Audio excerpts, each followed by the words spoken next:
అదే RTV app వార్తల్ని క్షణాల్లో చదివే అవకాశం ఉంటుంది. ఒక న్యూస్ పేపర్, ఒక టెలివిజన్ ఛానల్ మీ చేతుల్లో ఎప్పుడూ ఉంటాయి.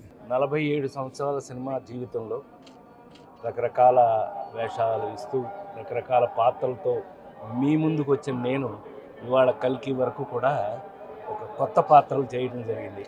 అందులో భాగమే ఇదొకటి. ఇప్పుడు చేస్తున్న మంచి అంతా స్వామి, మన చేతిలో ఏమీ లేదు. అది అప్పుడప్పుడు ఆయనకి థ్యాంక్స్ చెప్తూ ఉండాలి, అది మన బాధ్యత. ఇవాళ వచ్చింది ఆ పనికి. సో ఒక కొత్త రాజేంద్ర ప్రసాద్ని మళ్ళీ మీరు చూడడానికి ఆయన బ్లెస్సింగ్స్ కోరుతూ వచ్చాను.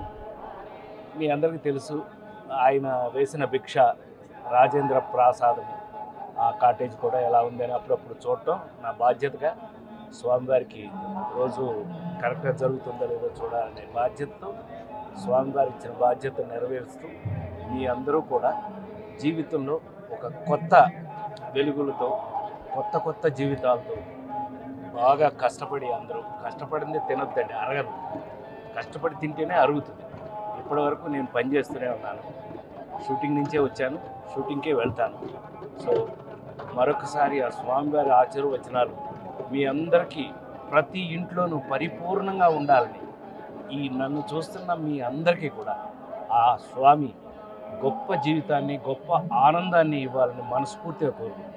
ఓం నమో వెంకటేశ. నెక్స్ట్ అంటే మూవీ ఇప్పుడు షూటింగ్ అన్నారు, అది ఇప్పుడు జరుగుతున్నది. రవితేజతో ఒక సినిమా జరుగుతుంది, నితిన్తో ఒక సినిమా జరుగుతుంది, హరికథ అని స్వామి మీద ఒక పెద్ద సినిమా పీపుల్ మీడియా టెక్ వాళ్ళు తీస్తున్నారు. ఇలా అన్ని ప్రత్యేకమైన పాత్రల్లో నా అదృష్టం, స్వామి ఇచ్చిన అదృష్టం ఏంటంటే నా మీద ప్రత్యేకమైన పాత్రలు రాయటం. సో ఇక్కడి నుంచి మీ అందరికీ పండగే, సినిమాలతో పండగ చూసుకోండి. ఓం నమో వెంకటేష్. మరిన్ని వీడియోస్ కోసం ఛానల్ ని సబ్స్క్రైబ్ చేయండి. లేటెస్ట్ అప్డేట్స్ కోసం వాట్సాప్ ఛానల్ ని ఫాలో చేయండి. అండ్ లింక్ డిస్క్రిప్షన్ లో ఉంది.